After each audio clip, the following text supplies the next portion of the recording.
नवरात्रीत देवीची ओटी कशी भरावी ते आपण या व्हिडिओत पाहणार आहोत. नवरात्रीत आपल्या कुलदेवीची तसंच घरात जी घट बसवतो त्याची ओटी भरण्याची पद्धत असते.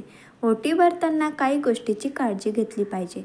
कुलदेवी कुलाचे रक्षण करणारी असते, तसेच दुर्गा देवी देखील आपलं रक्षण करणारी असते, म्हणून देवीची ओटी भरायची असते. याने प्रत्येक मनोकामना पूर्ण होतात. हिंदू धर्मात म्हणजेच महाराष्ट्रात याला खूप महत्त्व दिले जाते. लग्न समारंभ, डोहाळ जेवण, बारसं असो किंवा सासरी जाणारी लेक असो, सणासुदीला बोलवलेली सुवासिन असो, यातील प्रत्येक वेळी त्या लग्न झालेल्या बाईची म्हणजेच सुवासिनीची ओटीही भरत असतात.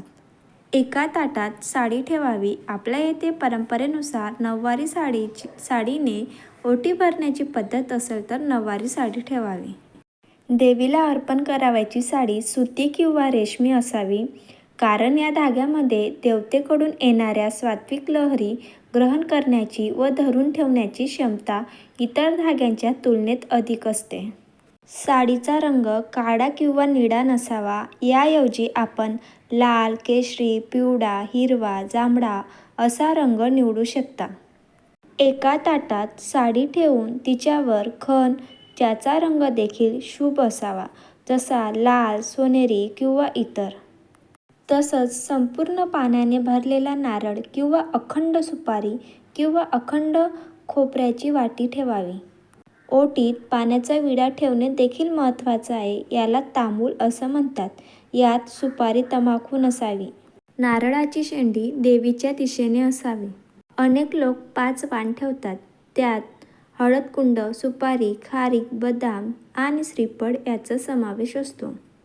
नंतर ताटातील ह्या सर्व वस्तू हाताच्या ओजडीत घेतल्यावर त्या स्वतःच्या छातीसमोर येतील अशा पद्धतीने देवीसमोर उभे राहावे.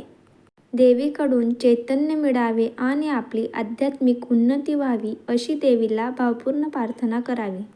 ओटीचे साहित्य देवीच्या चरणी अर्पण केल्यानंतर ओटीच्या साहित्यावर तांदूळ व्हावेत. मंदिरात देवीला अर्पण केलेली साडी तिथेच अर्पण करायची असते. तसंच घराच्या देवीला अर्पण केलेली साडी आपण परिधान करावी किंवा एखाद्या सुवासिनीला पण देऊ शकता. तसेच नारळातील खोबरे प्रसाद म्हणून ग्रहण करावे. माझा व्हिडिओ आवडला असेल तर जास्तीत जास्त शेअर करा, लाईक करा, कमेंट करा आणि नवीन असाल तर चॅनलला सबस्क्राईब करायला विसरू नका. धन्यवाद.